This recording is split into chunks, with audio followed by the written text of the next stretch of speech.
Hare Krishna, dear devotees.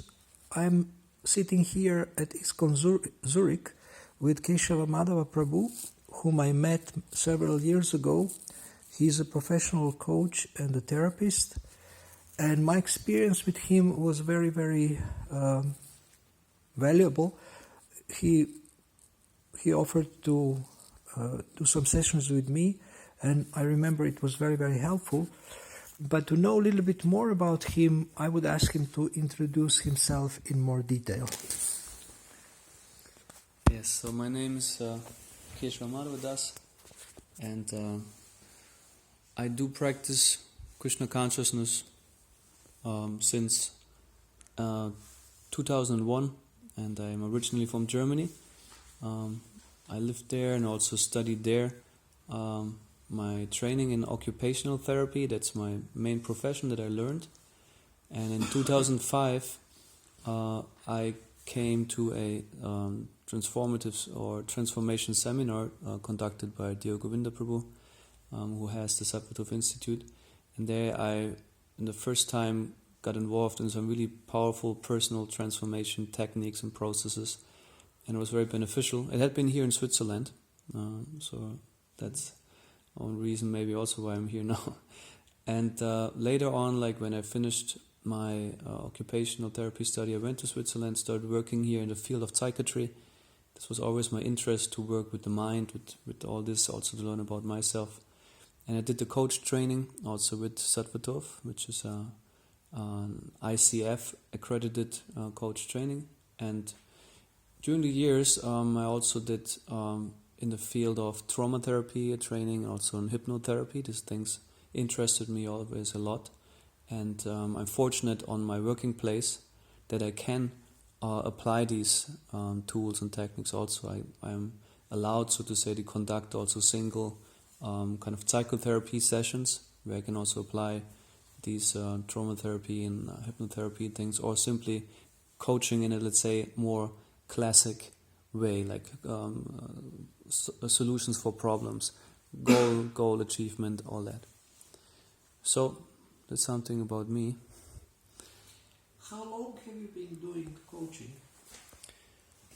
In coaching, actually it started right after 2005, so technically we continued what we learned in these seminars, because we we created a group where like several participants from the seminars came together and continued sharing with each other what's going on, applying the communication skills and like setting goals for their life, and having this buddy relationship where you make sure like the other person also attains their goals or achievements. So it went on. And then also with devotees, I continued also sometimes in an unofficial way to help them by having conversations where I applied these tools. And then also during my education as an occupational therapist, I always applied it, but officially being a coach, it came in end of 2010 I completed the coach training officially. Mm-hmm. And from then on, I started gradually to build up also my profession, so to say. Besides working in the clinic, mainly I also have my office at the side, so to say, to coach clients. So apart from training with the Sattva Institute, did you get any other training, and did you learn from any other coaches? Yes, the main training I received is from Louisa Rederman. She is a famous psychotherapist, actually. She developed an approach called PIT, which means Psychodynamic Imaginative Trauma Therapy. Imaginative means not that you just imagine you have a therapy. It might be a bit misleading. It's more about using the capacity of imagination, means mental images, to so it's about visualizing certain things and working with these pictures as a powerful influence on the mind. So there, I was directly trained by her in some powerful 6 days seminars. They were pretty good. And then I also did hypnosis training with, he's called Hans-Rudi Wipf. He's Swiss person. He offers this hypnosis training, in which I also felt was very enriching. Otherwise, I received a lot of value and instruction, so to say, from books of, for example, James Davies. He's a renowned psychotherapist from Great Britain. He has written, one of his famous books is The Importance of Suffering, the meaning and value of emotional discontent, but also classically Gerard Egan, who wrote The Skilled Helper. He accompanies me a lot in my practice. Okay. What is the best you have learned in all your training and studies of coaching? What is the best? Yeah, the best principle or the best tool? So I would regard many of these things as very good and helpful.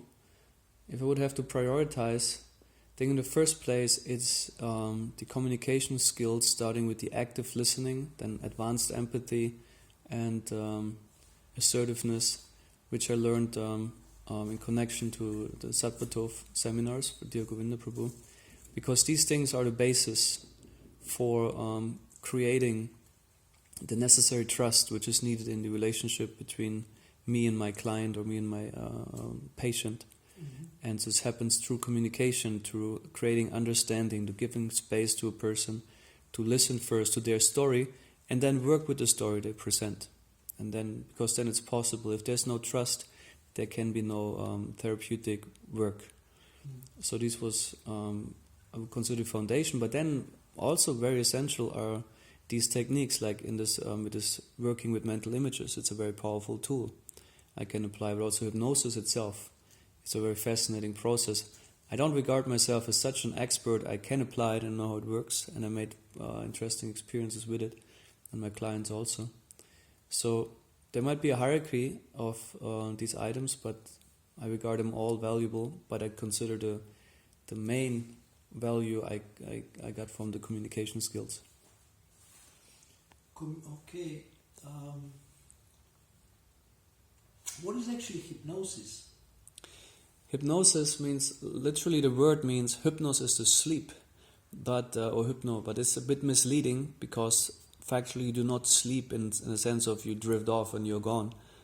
It can happen at some state of deep relaxation. It's a process where actually the mind is calmed down, also the body is completely calmed down, and it becomes possible to enter a deeper level of consciousness, means the subconscious. The person is still present, and it happens through an induction. We used the so-called Elman induction. There was Elman, he was a pioneer in the field of hypnosis, and his process of gradually leading someone into the state of hypnosis is what I use. And hypnosis is a natural state of the mind everyone is capable of. That doesn't mean that everyone is very easily hypnotized, but potentially everyone is capable of. But here also the foundation is trust, interestingly. If I trust the process, if I trust the person who does it, I will be able to enter deeply. And it's a state where first of all one relaxes very deeply. You can even switch off the pain centers in the brain so that people can even perform surgeries only with hypnosis, for example. That's so powerful. Yeah, it's very powerful. And also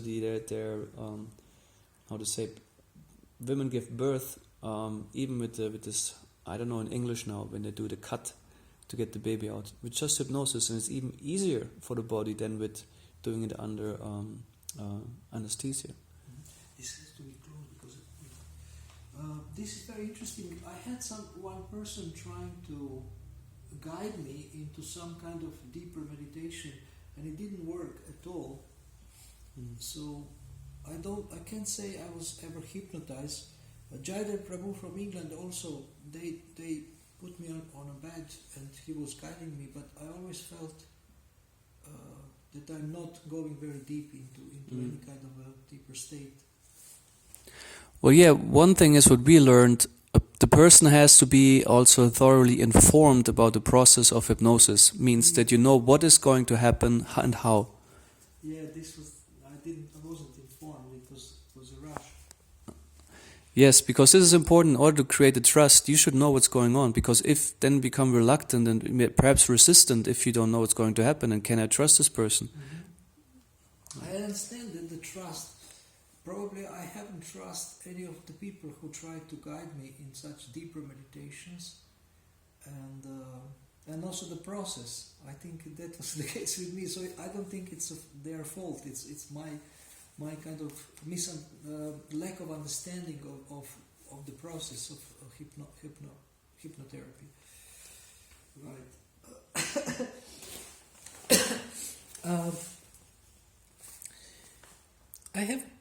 I had a couple of times, I can say, a problem with the term depression. I used it a couple of times, and the way I use it is not the same as everybody understands it. So some people and some devotees reacted very, very strongly to my being maybe a little bit negative about depression.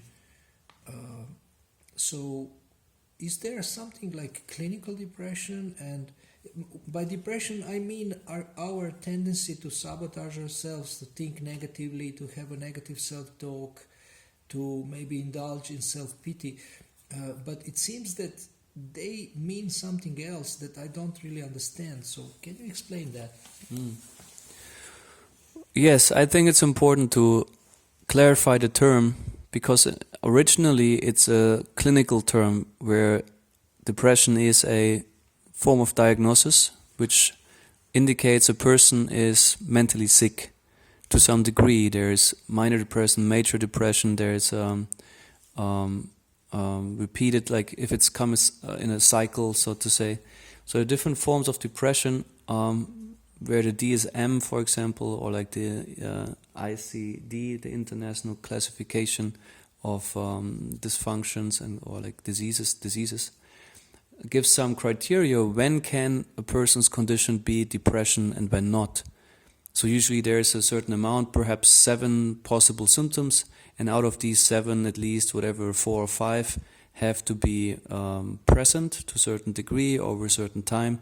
So of course, in a sense, it's always a bit how to say, whimsical, because conditions also depend on the context. Why is someone feeling this way or that way, or like what is his mentality?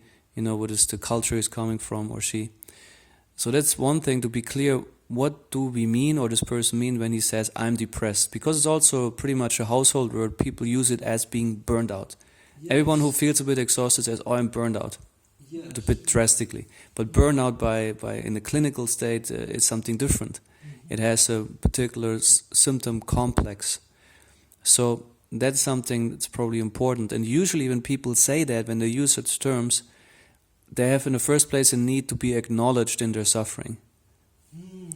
You know, if I say I'm depressed, you know, I'm rather indicating to you there's something really not well, and perhaps either I need help, or perhaps I might seek pity. That can also be, we don't know. But perhaps we can give this person first some, it comes back to give some space, reflect and be clear, what is this person actually talking about? Okay.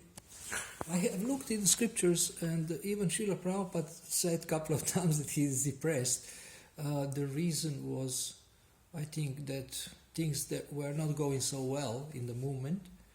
And I myself, I think I was judging through my own understanding and my own experience of depression, that if I look back, I can say, yeah, I was sometimes depressed. But this is, what I mean by this is that I felt very bad. You know, my girlfriend went with another boy, or I wasn't admitted to a football club, or things like this. So I felt dejected. I don't know if it was depression, but I felt dejected. And later I understood that I could have chosen a different reaction to what happened. So therefore I kind of I'm not very understanding about depression, but you made a very nice point that one should actually acknowledge other people's feelings and other people's suffering. Yeah. Mm-hmm. Yes, right. As you just point out, like you had an experience, and usually characteristics of these experiences of depression are connected with sadness. Mm-hmm. Being literally depressed means feeling down, a heavy burden on one's shoulders, or like a very common feature is also feelings of emptiness. Feeling very exhausted, empty, no drive to do anything, no motivation. These are the classic symptoms, and if they're like there for to a certain degree, then the diagnosis of depression might be likely connected to what life circumstances had happened. If there can be also physical or somatic symptoms. So what you say is also interesting. Later on, I realized I could have reacted differently. Yeah. If you would turn back the time, probably in this moment, you most probably would have reacted the same way as you did back then. Because your process of learning happened a bit later. And then in hindsight, we can say, yeah, actually I know back then, if I would have known then what I know now, I could have acted or decided differently. Mm-hmm. So this is important if we work with people with certain conditions like depression. At this state of being where they are at, their range of perception or even introspection is rather limited. And they first have to be led to the point where they can consider an alternative perspective. Mm-hmm. It can come also early, but it might be rejected. There might be resistance, reluctance, because people feel not ready for, or first of all, are too much still, occupied with their suffering. So the way usually the professionals go is like, first there's the building of trust, which involves acknowledgement, empathy, and then gradually you bring in constructive elements like also challenge and self-reflection, pointing out different ways. Because if people tend to, there's also one symptom of depression is so-called negativism. That means people stick to the possible negative things that could happen or which have happened. And that's where the focus is all the time. And you can bring the most brilliant suggestions and goals and processes. No, but this will come. So this is something we got to deal with. I had people admit to me that they are enjoying these negative feelings and depression, and this is why I developed kind of a little bit of a rigor towards this as a helper, as a coach. And now you have started answering the next question I wanted to ask you is, did you have clients who complained about depression, and how did you help them? Right. Yes, in my daily practice, I meet clients like this daily because that's also my daily bread, so to say, to work with people who have clinical depression to some degree. And yes, there are some people who even have so-called chronic depression, means it persists, like with them for many lifetimes. And there's some who have first time, they call it episode. It's called a depressive episode, and if it repeats, I don't know the English word now. In German, you say it's rezidivierend. That means it continuously comes, perhaps in cycles or one period after another, maybe with interruptions, certain intervals of depression. There's also manic depression, where. What's manic depression? A manic depression, nowadays would actually say bipolar is the term they use. Manic is not anymore such a term they use. It's if on one side people are extremely depressed, down, energy-less, motivation-less, sad. And then on the other hand, they have periods where they're completely the opposite, being, let's say, being in the feeling of owning the world and everything is possible, having an overdrive, so to say. And euphoric. Yeah, euphoric. And they do things they actually cannot really handle. They spend money they don't have. They start projects which are way too big for them, whatever. So this can be also a form. Yeah. And if I have people with depression, in general, of course, I apply what I just told before. I get to know these people, and then we reflect.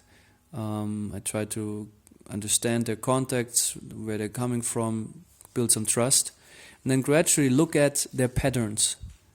Because what I personally like to do is to rather quickly come to the point of seeing where is my part in that. Often people with depression have the tendency to put themselves in the victim role. Things happen to me, things were done to me, I'm helpless, kind of life happens to me in a cruel way, and I have no part in it, more or less. Mm-hmm. It can be like sometimes it's difficult if people are very chronic. They really don't see how they are part of it. They're either not willing, or sometimes the condition even is as such that the consciousness somehow or other does not allow this kind of perspective. It's also interesting, but usually it is there, like the so-called cognitive behavioristic approach, where you reflect on, okay, what are my patterns, for example, that enforce depressive experience? And that can be the so-called negativism. Whenever someone tells something positive to me, or like appreciates me, values me, I reject it. Say no. Or think, yeah, this person just wants to flatter me, is not honest. That could be one way of behavior where I actually resist a positive experience. With the benefit, I can maintain my, for example, victim role. No, I'm a victim, everything is bad. Because then I also don't have to, for example, participate fully. Could be one. The so-called benefits come. So these are a few things, looking at the patterns that I have as a person and how they contribute to my depression, and then work on alternative patterns that would create the possibility of a non-depressive experience. Mm-hmm. And how soon you introduce this question to a client or a patient, what is your part in creating this state of mind? This has to be judged individually. One has to be sensitive and aware how strong is the trust. Does this person trust me as a professional, first of all, or as a human being? If the person shows that he, or like even says like, oh yeah, I feel understood by you, I feel like comfortable talking with you about it, and if the person opens up, and perhaps by him or herself, if they become a bit self-critical, sometimes saying, yeah, I must admit that, whatever it comes, you know. These are good signs that you could come in with some question like this and introducing this whole responsibility part. So it has to be done carefully.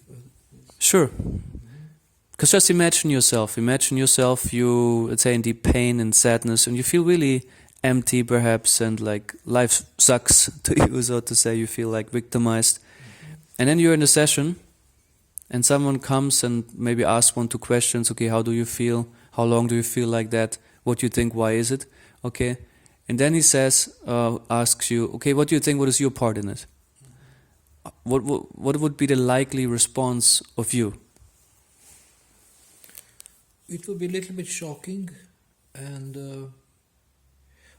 of myself, I would be very ready for this, because I work with myself for the past at least 20 years to be introspective, right? To be also self-aware, and I'm learning about these things. But if I would be maybe myself from before, I would be confused. I wouldn't, maybe a little bit scared or shocked that somebody is kind of trying to deal with me as if I'm a mental case, which I didn't consider myself to be. The thing you mentioned is so important. Trust in the person, trust in the process, these two things. And this is not so. How do you come to the point of high trust? I would like to add something to the previous question, where then I ask you this question, how would you respond? There are people who are self-critical also in their depression. Something that we need to understand also is that each person is also individual in his mental condition. People might have the same diagnosis, but still they relate individually to this diagnosis. Not every depressed person is the same. Of course, they might be very similar. Like with personality disorders, of course, there are some core characteristics that people share, but still, the relationship to having such a condition or how they deal with it is individual. And some might be more open, as you share, like they say, yes, I would respond to the question because I'm introspective. Others might feel, this person intrudes some space here, gets too close to me just now. Or I feel judged. Do you think it's my fault? You say they did right. Something like this can be. There can be easily reluctance and resistance. So that's why it is so important to first establish this trust, we cannot stress it enough actually, because this will give you as the coach or therapist ultimately the possibility to bring in these constructive elements. Yeah. How do you build trust in a few minutes? I mean, if you have a first session, maybe you need a couple of sessions that trust increases. I mean, yeah, trust is also a bit depending on the person's ability to be trusting, but also on our way of how we, what if we give a trustworthy outlook. One thing that creates trust also quickly is transparency. Means if I present myself as a helper in whatever capacity, I'm open to show, okay, for example, what are my credentials, what are my feedbacks. I'm open for questions if you have them. So honestly answering also clients' questions. And for example, this person might ask you, do you have experience with working with depressed people like me? And let's say you don't have. And you could say, yes, I have, in order to that this person gets involved with your work. But you can also say, not specifically with depressed people, I work with such and such clientele and learn this and this. Would that work for you? To also be open, to be not the one who might be the professional to help, for example. But also always listening. That's the most powerful thing. If you properly listen and show that you understand by reflection, this surely creates trust. Can you share some of your success stories, maybe some of the most prominent or something you can remember, in bringing clients from here to there? Right. An experience I have had often in my work is that clients shared, because since we speak of depressed or people with depression, that often I got the feedback, in the sessions with you, I again got hope.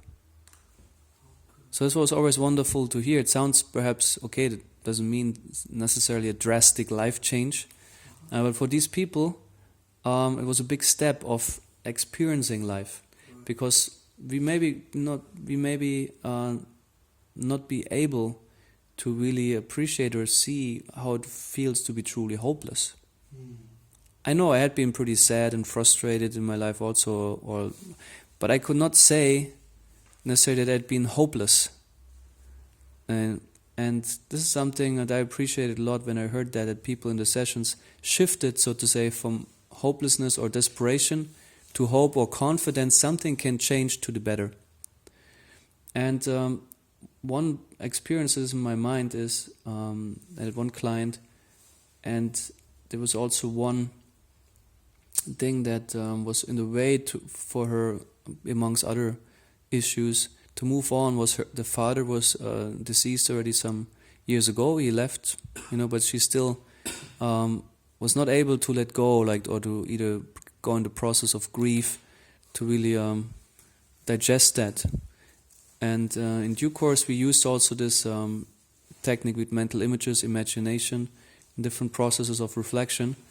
And she was capable of actually letting go of the father who wasn't present anymore, and in this way move on, or letting go of the emotional weight that was related to this experience. How did she do this?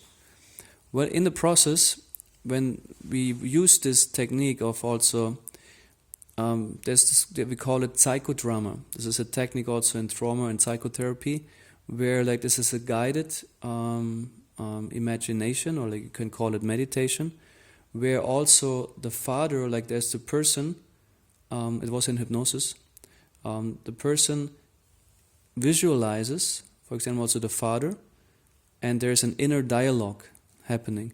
And there are specific questions that I give to the client also, and kind of I direct the dialogue a bit, or actually pretty much. So in order that the client can express things that are needed to be expressed. Often we withhold a lot of energies and emotions, things we hadn't a chance to express when this person was alive, for example. There might be some anger, might be also sadness, might be love we haven't shared, or appreciation. So then I was asking questions tell your father, or I was instructing, tell your father, start a sentence with, Um, like,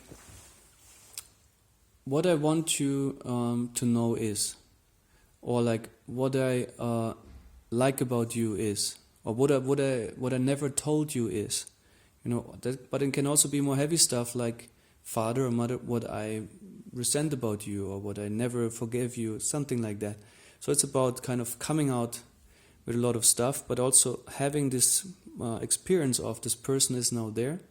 There's more detail to it, I will not go into all the details, but this can facilitate a process of detachment ultimately, because we can say what we need to say, and then also we had some imagination, like some visualization that the soul kind of departs peacefully, like that, because there was a connection to spirituality, because she felt like there was something to the body in the hospital, and also he was dead already, but still there was some confusion about like he's dead, but his body is there. Like, how should I see him now? What's his destination, etc.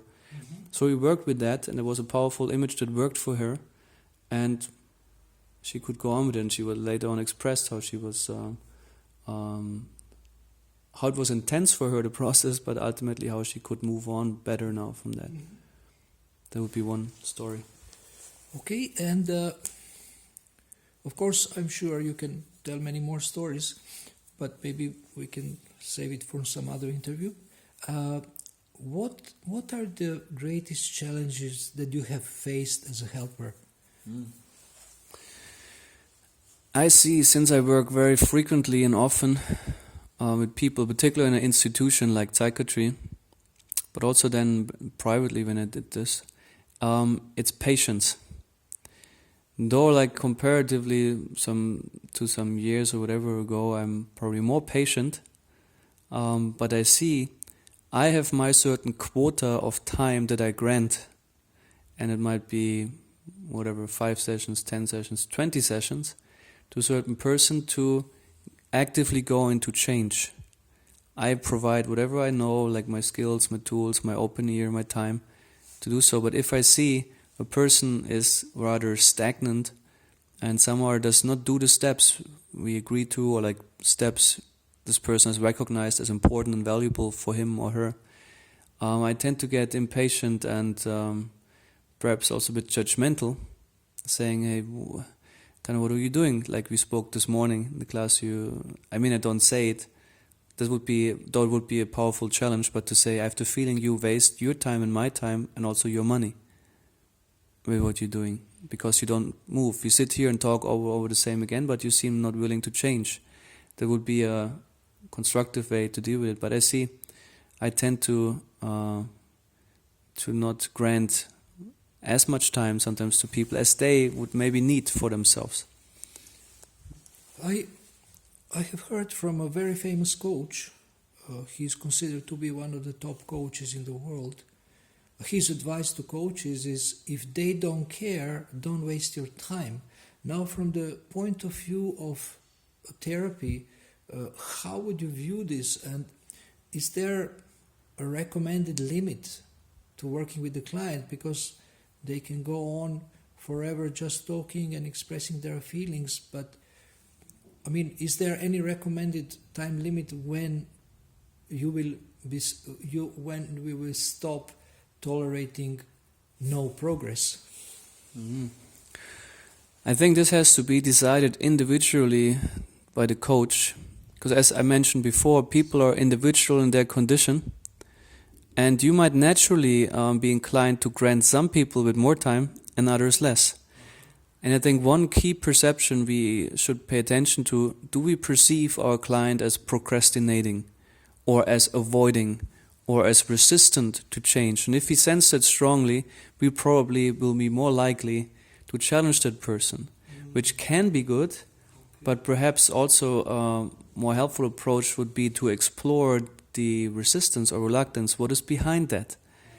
And we might figure out, maybe it's a lack of trust, maybe it's fear. What if I change to the better? Then also people would expect me to stay better, for example. Do I want that? Now, there can be so many things behind that. But in connection to a limit. If you come to the clinical part, like and if you go to some doctor, like you get prescriptions for the health insurance, then you already have some framework, because things cost money and people cannot anymore go on forever with therapies. Fortunately, I must say also. Some might need it, but they're like in Germany, I know, for example, you have 10 sessions psychotherapy for a certain diagnosis, then you have to apply new, and they will consider if granted or not granted. So there are some restrictions simply by insurance level or like financial level. So that's one reason, I would say, one argument why one should charge also for one's services. Because if they cost, you appreciate it differently, and you might need to think twice. Can I spend this time just like that and nothing changes, or do I need to take more advantage of the process? This is exactly the next question I wanted to ask you. Do you charge for your services, and why should we pay a coach? Because most of the work is supposed to be done by the client. Right. Well, yes, I charge, because also simply for the reason I invested a lot of money in training, thousands of francs, and it's also for me a time effort, management effort. Then I also, if I rent an office, I have costs myself, and I need to maintain myself. This is simple as that, So it's natural also to charge something, and also for the reason, people take it more serious. If you charge something, they consider there's some value in it. If you don't charge, it might give the impression, well, it's cheap, and not necessarily. Some people might find it, oh yeah, great, because I can't afford it, so I look for that. The client is doing the work, but the client is doing the work not by itself. If he would do so, he wouldn't need to go to a coach or like a therapist. It's like a guidance. Right, because we can see for ourselves some things we know, but our perception of ourselves is limited, and the coach or therapist is someone who helps us in the first place to see ourselves better, but also to give us, to challenge us in our own perceptions, but also empower us with positive feedback, encouragement, and knowledge. Because some things we just don't know. One of the goals of coaching is to bring a person, for example, from confusion to clarity. Sometimes people come, I'm so confused. And of course you can say, the goal is you should get clarity, but this person needs help, because in a state of confusion, clarity is what you do not have. And then the coach is helping the person to put puzzle pieces together, so to say, and bring clarity into this. Or from insecurity and fear to confidence and courage. These changes need to be supported and facilitated by the coach. What are the main qualities of a skilled helper? Well, certainly he must be an effective listener. An effective listener is a listener who grasps not just the content, but also the emotion of the client's statements. He can read also the body language accurately, and then also reflect that. Effective listening means you are able to be a mirror for your client. But then also there's authenticity. It's an important item. I consider that you are true to your process, to your methods, to also your values and viewpoints, that we do not also try to be a cliche kind of coach. Oh yeah, I'm always understanding forever, and I never say something which is my opinion, because I'm supposed to be so neutral that I almost appear like having no own point of view or personality. It can also be, and I think a coach should be able to know when is it important to be professional, not also self-disclose, but also at some point give appropriate self-disclosure that a person feels, oh, I'm working with another human being, not with some professional version of a human being. These would be some things I would say, but the communication skill is certainly. But also you should have expertise in his own process of therapy or coaching. One should be familiar with it, and one should have done all these things one wants to do with his clients. As everyone advises, if you try to apply techniques or processes you haven't gone through yourself, you will be not effective. Not really. You don't have to give details, but do you have experience making like a major mistake? Mm-hmm. You don't have to give details, just yes or no.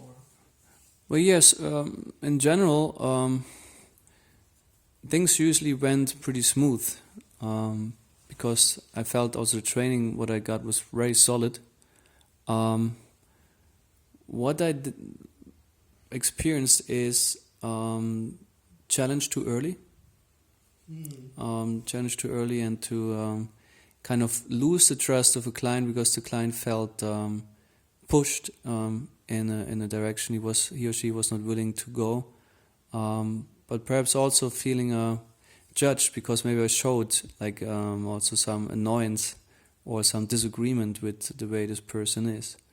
So that's the things that come to mind. Once I got also a feedback.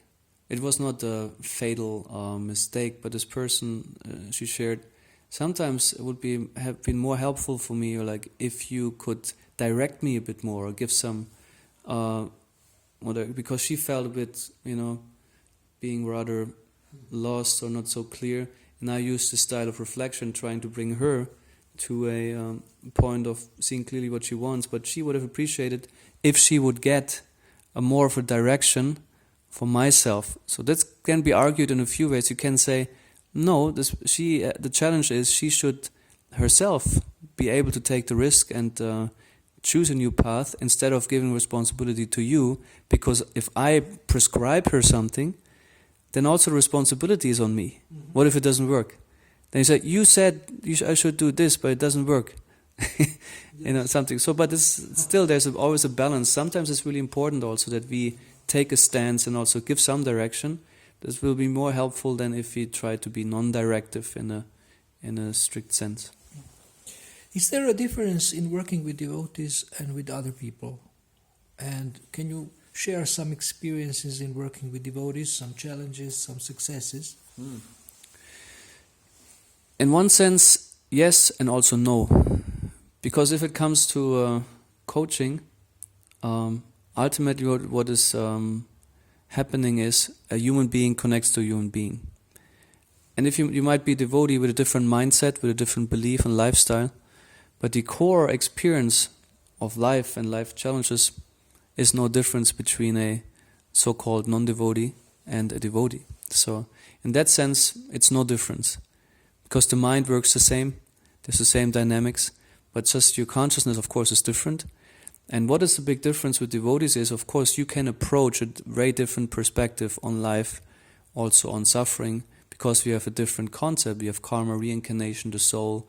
We can really take a different look on what happens.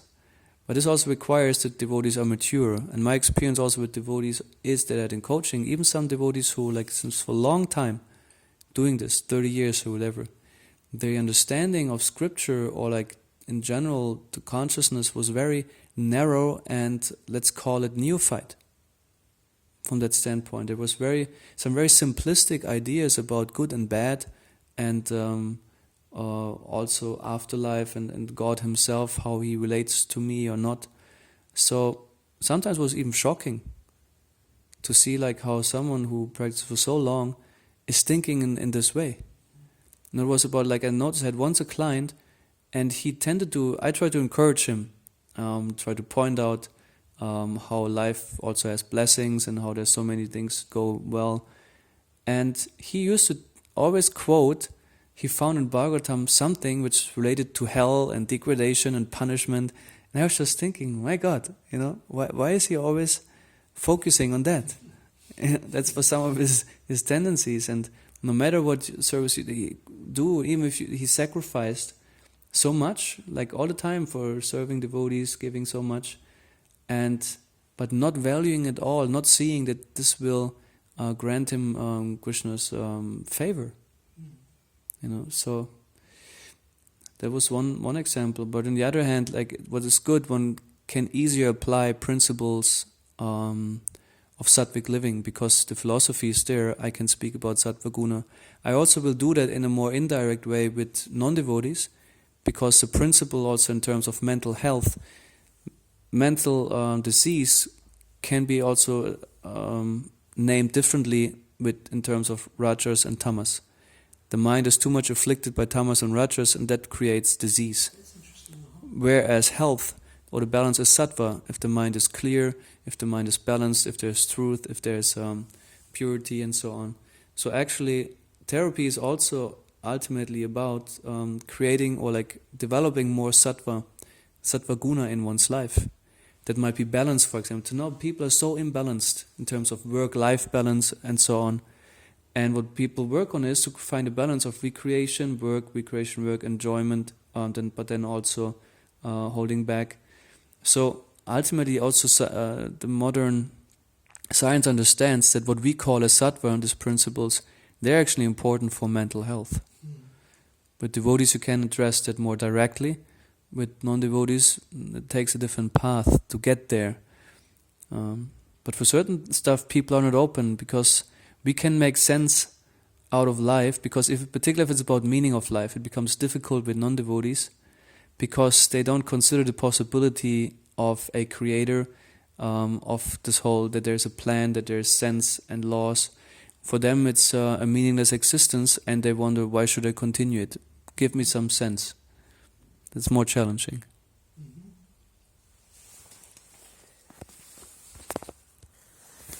Do you yourself have a coach, or do you use coaching services on anyone, regularly or occasionally, and how you coach yourself? Yes.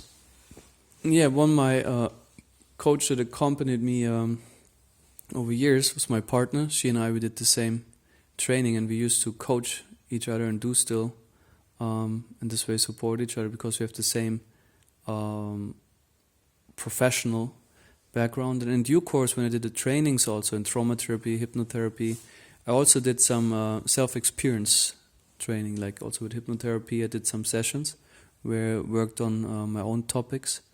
And then we applied over the years also many of these skills, like work contracts and working with affirmations, with these kind of replacing destructive thought patterns with more positive, productive thought patterns. And for a long time also I practiced affirmations, and I see at some point also automatically it appears in the mind without that I have to actively endeavor for it, And mainly for me, I know, like, if I maintain a good sadhana and keep to the practice that I'm committed to, then I'm on a good way, and also my mind is peaceful, my mind is strong. I can aim for the goals that I want to. I also used diary for a while to write down things, to reflect on it, keep it.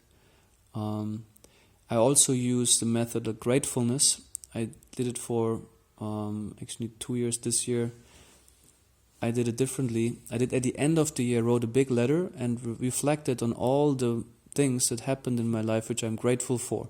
And I wrote it to the deities I have. And while doing that, reflecting, counting, like a long letter developed. And it was a very powerful experience, like going to so many details. What opportunities did I get? With which were I blessed? What are what is my living situation, the people in my life, and so on and so on. And so many things are there, and like a strong connection also to Krishna happens if we count the blessings we receive by him. So in this letter was a powerful experience. I repeated it, and then gradually, actually also during the day, what I do often, like if I notice something's very pleasant to me, or I feel good about it, something is the way it is, I give thanks consciously to Krishna, or like to the form of Krishna I prefer. And then this is some techniques that I constantly involve, but I also used imagination and depth relaxation. I sometimes do exercises to really enter the state of depth relaxation, to enter deeper also into my mind, and just let whatever comes to be an observer. Because it's for me also important to ultimately I want to attain this transcendental position. The soul is just the observer in the body, and starting with the mind, training my mind to simply try to observe, to be present with what happens, without trying to influence. And this is what I do also, some exercises like this. Do you still catch yourself being judgmental of others or of yourself? Sure. Yes, this is one of the shortcomings my mind has, is being judgmental. This is in one sense, my mind has a strength because I think I'm, in a sense, analytical and I can distinguish between things, but also the flip side is, due to my mentality, that I also quickly judge, you know. So that's something, I need to be careful of. But I see my profession actually supports me in being non-judgmental because I'm also ambitious and I want to be, of course, a good professional. And as a professional, I need to be as much as possible unbiased or non-judgmental. I need to be open and more neutral to people and then guide them, being, so to say, detached. So that helps me to... and I can be... What we learned in our coach training with Yoga Prabhu is empathic listening. I come back to this core quality is or involves mind control. Because truly listening, focused listening, being simply present with the person next to you, means you have to, suspend your own opinions, your own judgments, your own thoughts for a while. You can have them still, but for the moment you put them aside. And also to not respond, to just listen, for many people is a great challenge. But I feel urge I should say something. Or how can I just listen? Or this person thinks he should say something, she should say something. But this is mind control, to simply be able to listen and also leave aside judgments and try to be just someone who reflects and understands and later on brings on some point. Mm-hmm. So this is what I'm also working on. But of course I have to be aware of, because the influence of mode of passion is also strongly present in myself. So I need to check myself. Do I judge unnecessarily or sometimes also fairly? Because we need to judge sometimes. Yeah, definitely. Is there a space for a coach to do self-pity, to be negative, to be depressed? Well, a coach is a role, and roles are adopted by human beings, and a human being might go through any experience he's helping others with. So also being a coach or a therapist or doctor doesn't make you immune from going through exactly those experiences that your clients go through. So then also the coach needs a coach, or a therapist might need a therapist, or the doctor needs a doctor. Same like if you're a medical doctor, doesn't mean you will never get sick. At some point you might also need a doctor. My last question is, what would be your best message for new coaches? Best message is don't take things too cheaply and quick. Be thorough in your training. Coaches should be really skilled. This means they should invest a lot of time and effort in mastering the skills of their profession. Because if this is not there, like there's not just mediocrity, but there's incompetence. And that will, we have a responsibility, like with any other profession or like role, we have to guarantee some quality. So don't think so cheaply because I have an inclination to coach that I'm automatically good at coaching. Like a raw diamond needs to be, how to say it in English? Polished, whatever. So also a human being who is a coach or like a therapist has to be trained properly. He has to develop his skills and take some time to be polished, so to say, to have a good effect. Because some people, my experience is, too quickly, too cheaply become either coaches or helpers or whatever is fashion nowadays. How early can one start practicing coaching or having people, coaching people? I can't say chronologically, but when do we know that we are trained enough to start? Well... Or how did it happen with you? Well, first, like my experience when I went to the seminars and then I started using the skills in the seminar room with participants, or like actually he was a staff member, and he gave me the feedback that I listened very well, he felt very understood, and he said it comes natural from you. And I wasn't aware that at that time. I thought, all right, and then I liked to do it, and then I just continued it, and then repeatedly with the people where I applied it, they gave me this feedback that they feel understood, or like that they feel open up, and that they appreciate the ability I have, obviously, to listen to them carefully and also help them to understand themselves better. So then I work with that. So one criterion is like, how do people respond to your ability or inability to help them with what you want to help them with. Then also it's a matter of maturity. Some people are earlier mature, others less. Some are like in their 30s and they behave like children, and others are like being in 20 and they're like grown-up people. So it depends a bit on where you stand in your own maturity. Then people will take you serious or not serious.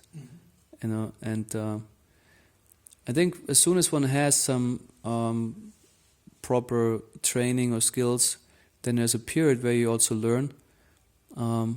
But it's two things. It's maybe similar, like with also spiritual discipline. If your trainer or guru gives you the feedback saying, okay, now you're trained, you should practice, that would be more indication.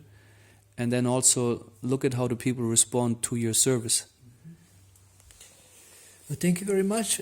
So just your very last message. Do you have a favorite one-liner? Favorite one-liner?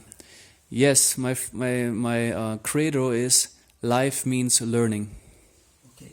Thank you so much, Keshava Madhava Prabhu. This was very valuable. I believe our listeners will benefit very much from your sharing your experience and knowledge and insights, and also your heart. And I'm looking forward to our next interview. Thank you.